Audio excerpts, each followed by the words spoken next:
ma ding tur mi he chung khat pa tin title kan pe yang he khutla chuan sakordai mi pui tele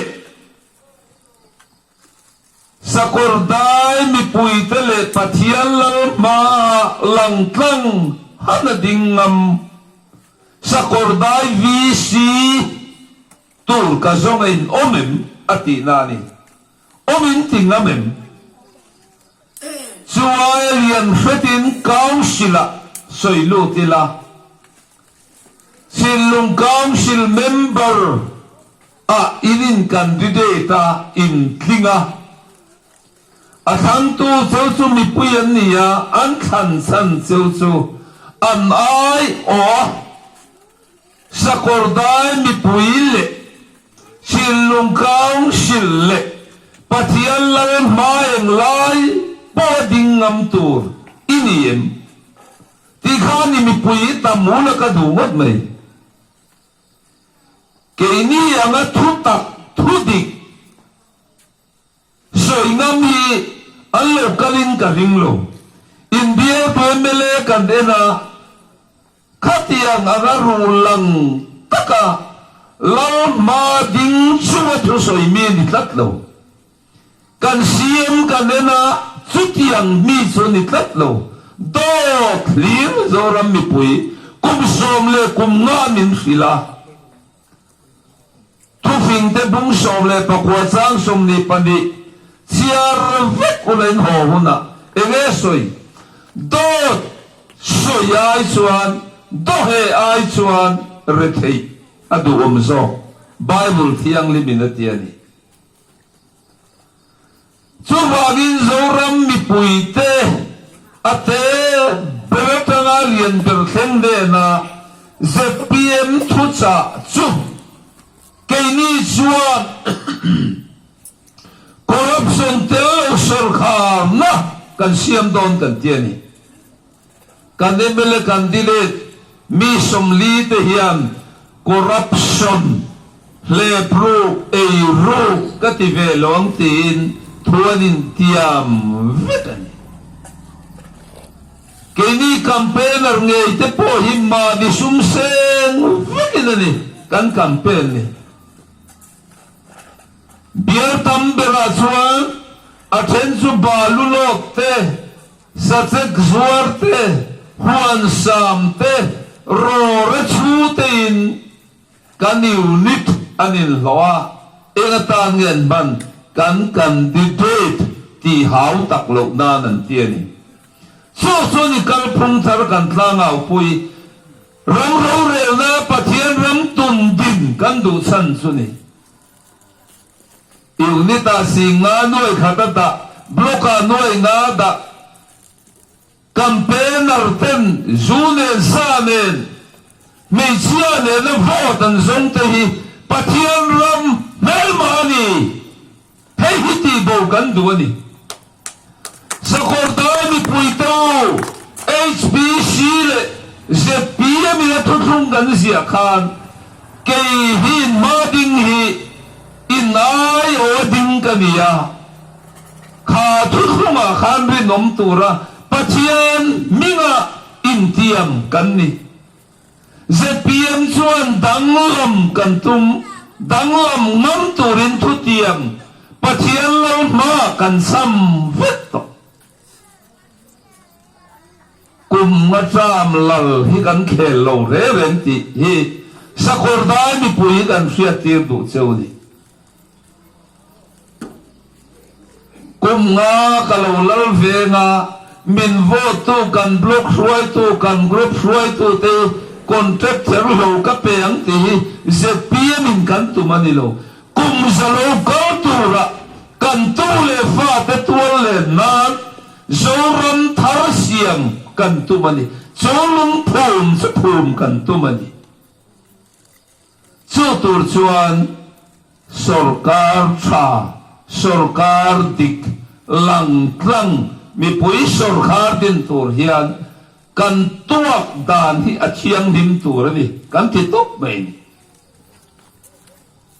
kan il ne try to ten khosanga phei chuan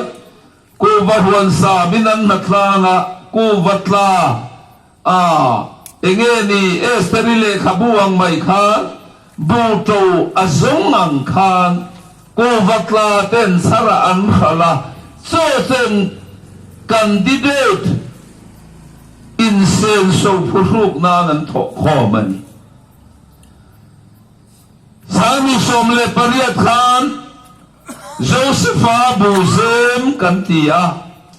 ta khan poisa tam ta kalau lut vea ven then khat kan pek chuan hei kan mang seng lwa Josepha buzem tang khan kan ron ki let hi ven tam tak an tlet me in party lo mel riat to nen chuan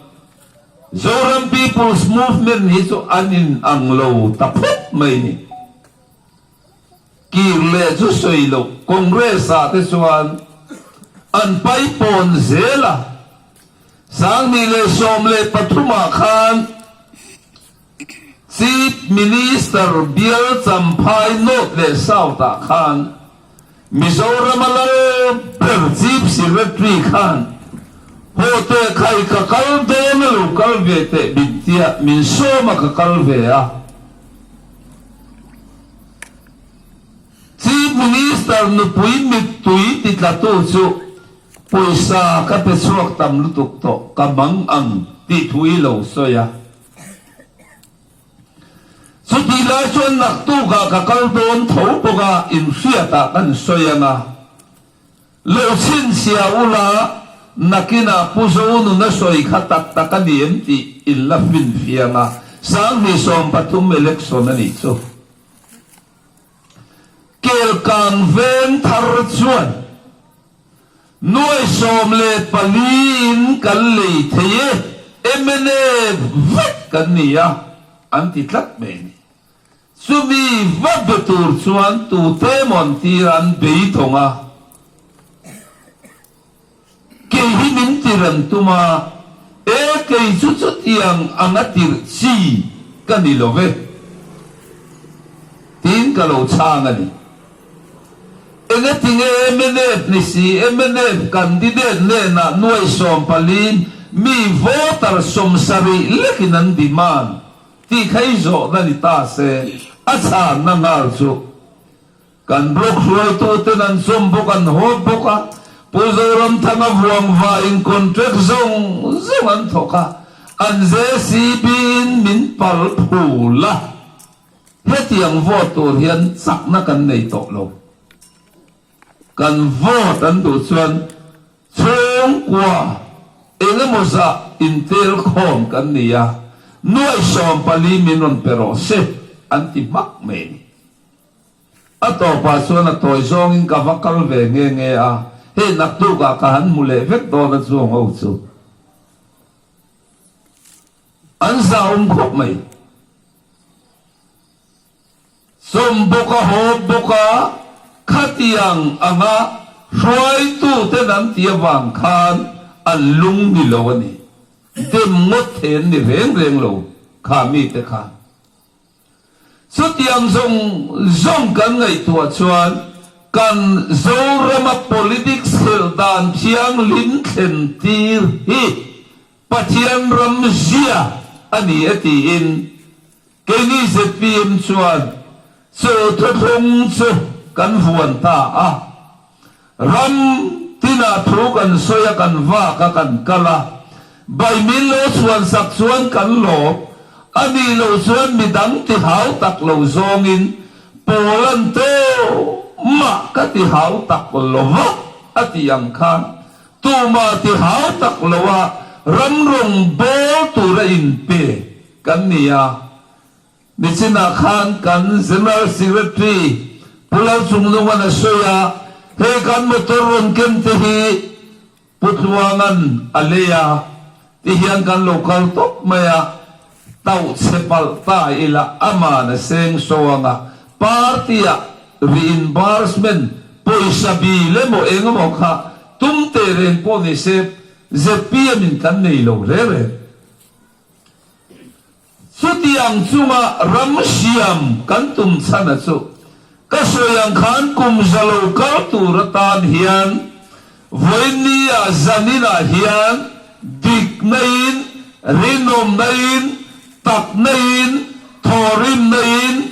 taimak dale pathian maswana ram siam tum kal khom kan ni theta wangin ZPM hi party ten min thiam lo rum china in kia tang khan mani loka zema boka local council by election oma chief minister biala MLF sonar teluko na sumisinga kan vote mutam bertoni min pia khan chief minister in poisai na leile le ta a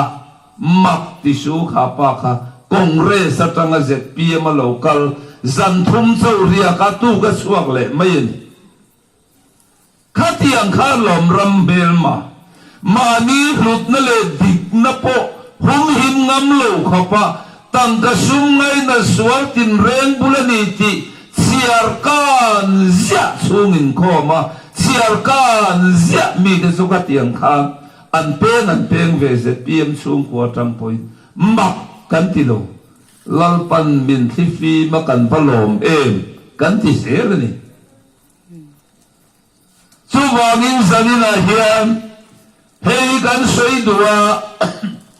HBC le ZPM ten tho na thuthum kan ron zia ni khan meeting conductor kan ya soi ve te warem si lawa hun sermang tu akan ruat pastor khan lo sil thalo nge ni local lawa seretan ka mang tuan ta talom khop maya tlan se chunga political platform pastor ten thuan soi ke chu ka hotla en wangin korinthon khat bumru ke chiar te u chung thil te chu in venga in khua in ko sana mi musit on tak tak te kuta kanda donem ni atia ni til ko polan chuai tun lai tong in letaila chutiagang thil khotlang rong bol na ni emo politics sa ni emo khotlang suai na ni emo awame NGO MHP ni emo som suin khotlang na biak tlak lo ron tlak lo tlai tin na rui se mai ko san biakin dari sapalo te kuta sumo phurde twin da do ni mi ti na ni so I will fret one Ezekiel ne na soya Jerusalem chu fangla khopui chu fangla te chua thil di kulo ti tu te wanga lungaya ruma trap te chu enting e soi an sala sin sia la an ni sponsor khar chuan eng man ni bik lawang eng ma anti thei bik lawang ti ho te chu eng tiaum turin nge bible le soi ka no pametamin tar sen khan ti boral vekro ati pet mai ni ke Ezekiel ne na khan so se to lai to min soi kaila Jerusalem chu fangla in rama corruption tam ziate rore to diklo ziate karua lawin rawan rela tualan thada thiseran chua chumi telal rop na khovel hi atenome maitia Jerusalem temple thiang lima lungai rumatat te khatsin siaro ati ani atsin sialo hen tinge ti boral vekro Mizoram aron soita kum somli don state sarkar ni chunga mami ham haya kosan po mga an platform tin re na hun sermang tura pastor le upa ta sem kurwai rinot te hi sin sia ro he mi te thu ti dik lo wa nga lungai ru ma voisen takakama ding kongsan rong bo tu karam sana kadik na le kalaram sana ding ngam mi te su sin sia ro som su direct in van mana karon peng mal ka so mga tinat lo kani thum thar ho na so tiam su sa kordaya kan omen so ni poi mo mai suni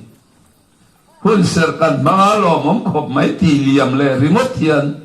at hatak lo dikolor hi polan edi songa pasaria korina kalkhan nge soika ni suni nilo ni god rosetia ngaria vela kalle khan enge soika korin thon khat bung ni sang som ni pakhata khan ma nani kha ala ni renga nilo po hetu na hian ala nilo reng thowa nang le ke kan dang lama wa nga pathian thu ni hi nilo ta thot awm lowa nilo kha nile tamai om chuang lo atia ni pola khan tu lai tong te bin siar ta ila so kan soi tu acho ni hi ni nom mai sela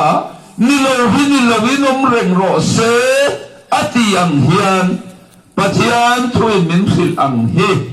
kan rama hele me tinge tun din ani theilo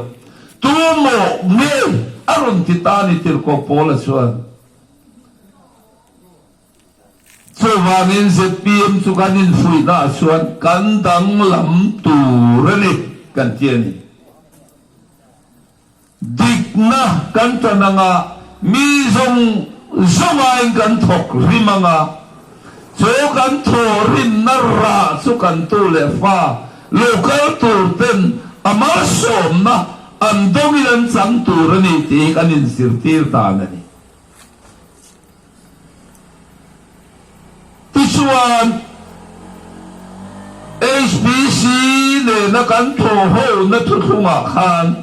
soi nem nai lovin kan fia Congress ne agreement in lo siam to tu me ro cham HBC lam hinge ro cham sewarin nom lo chewa Congress sarkar ti chu zona ni se acha na so inkuta omse sammi le somle pariata chuan agreement tharin nei le MLF ne voini a hian sakordaya in thuthong in rem naka pen mi khatar ti roti no mem le in biel to MLA minister ni bok hian nge ti notin sakse imrethei na kan rethei na tensionin vozon na heti ang yan min mangmay maya kallanui le ngala pathiani kalle po tak lo immi pathiani telegen soi ani khani ni sela nilo khani lo ni ro seti kan din na tur ni don lo mi kan rethei na le kan har sab na den sena Sem sini sanga SDP mga in vote lale to ramon compente in condemn ngamlo ni chuan in tan khuareng avar thuai lawang so ram mi puine la kan thusa ani bol mai tlang takin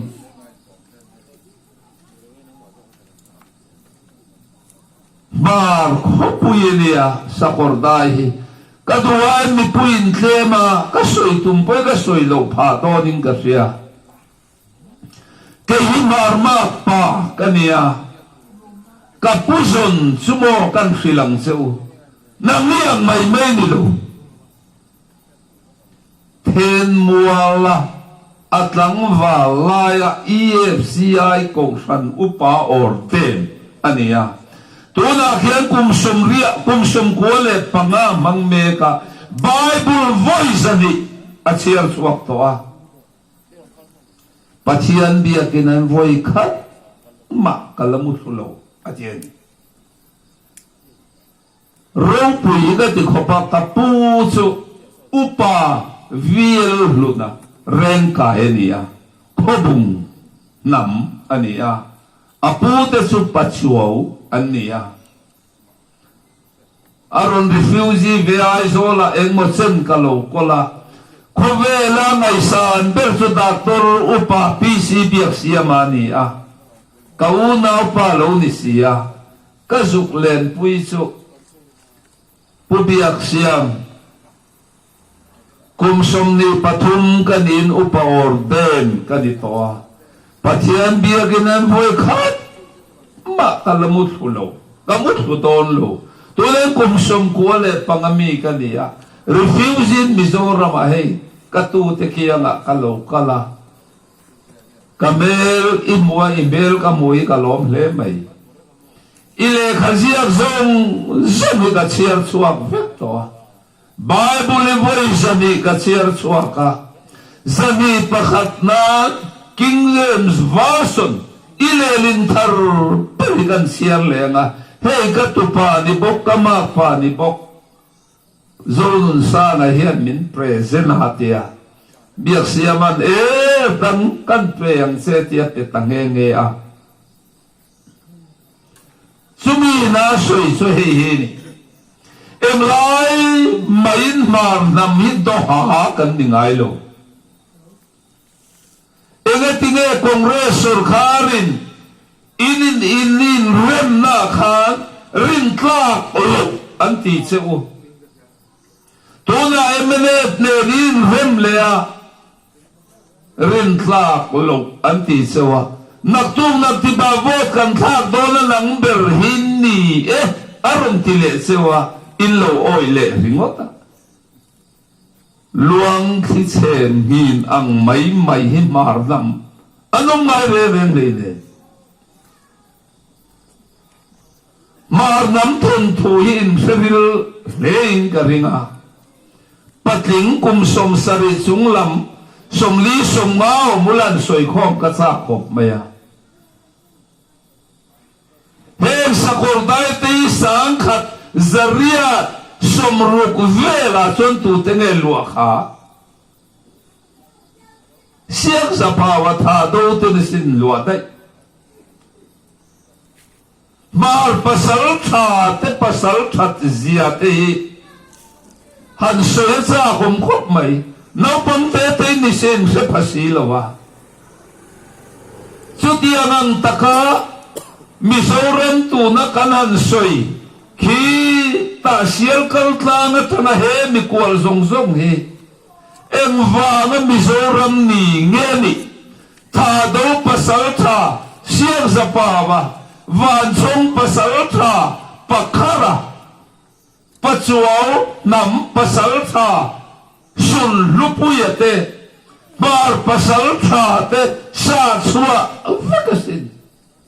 reng lal khan mo sang khat zaria som ko nuwa khan reng lalin aron tira reng Manipur ram tura rillu tumaron tia lowum chua fei ha a reng lal mitir nung zanga votu te ka maran yesin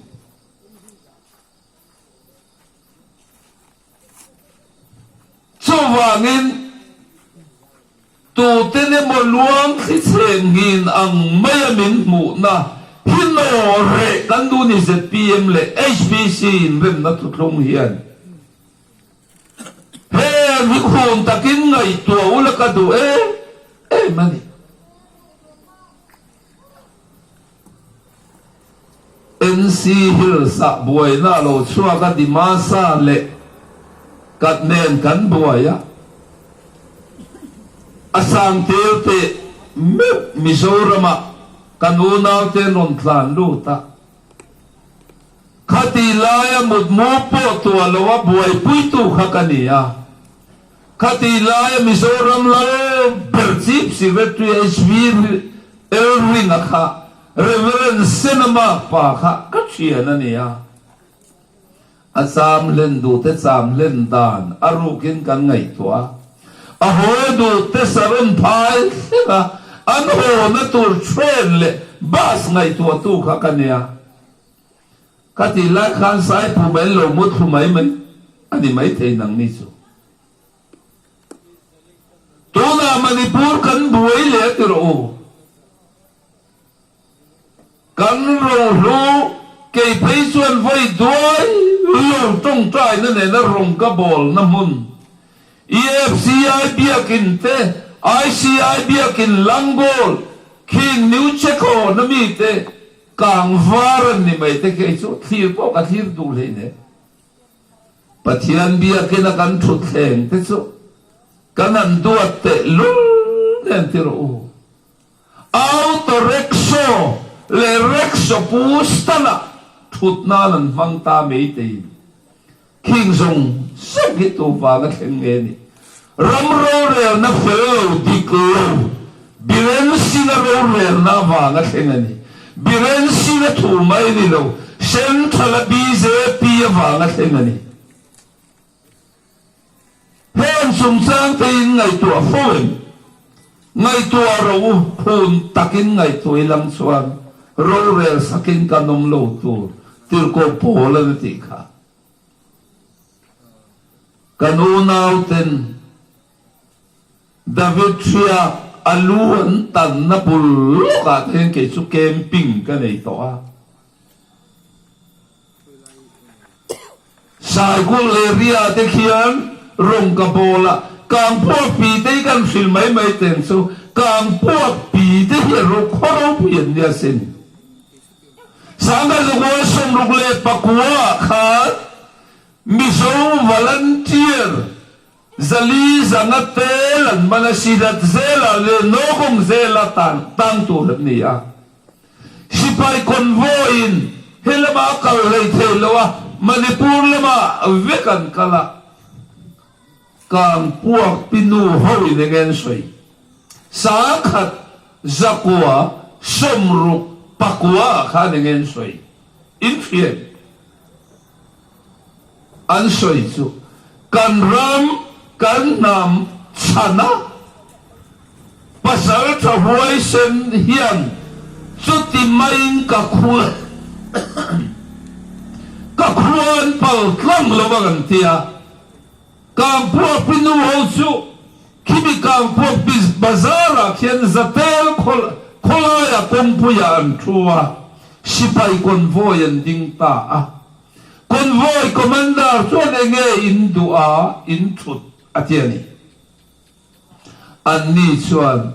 hen kan tu kan fa kan nutra kan unaw te katso phone ei lawin ka khuan pel lawangan tia kampo people sia sunaga naga area senapati district alo ni ta athanglam sunaga ni to apia lok sunogong zel ni thato mai sia so anei tirtani chuta chuan keipo sangkha zakwa somkwa le pakhata camping nen kaluta somkwa le pani November ni som pasaria chuan thado versus naga anin dota khata sesa anei na sapar mai na khan tap chuin ka vakalani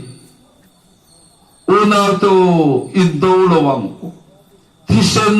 chua nahi pathianin akon dim katia tap chuin ka vawa chuta lal pulun mea neruhun laya neru apolo mikwal ngat mot bung lalpa pulun ne fapa chuan oi pu en ma asoi thei to lo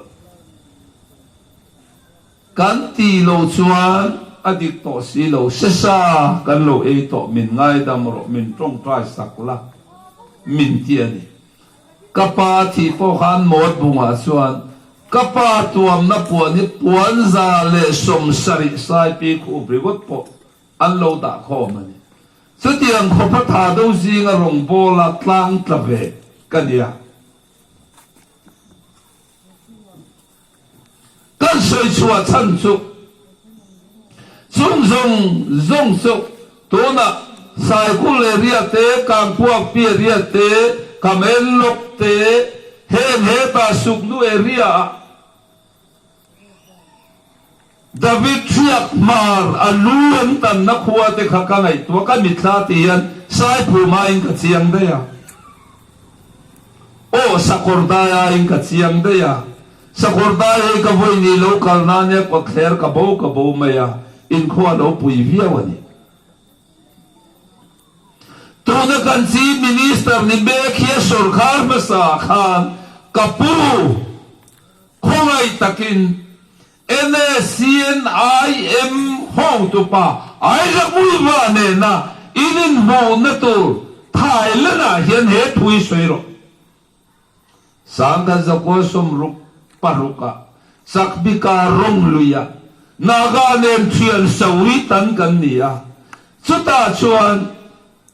kanin thian that nei shoot le adilo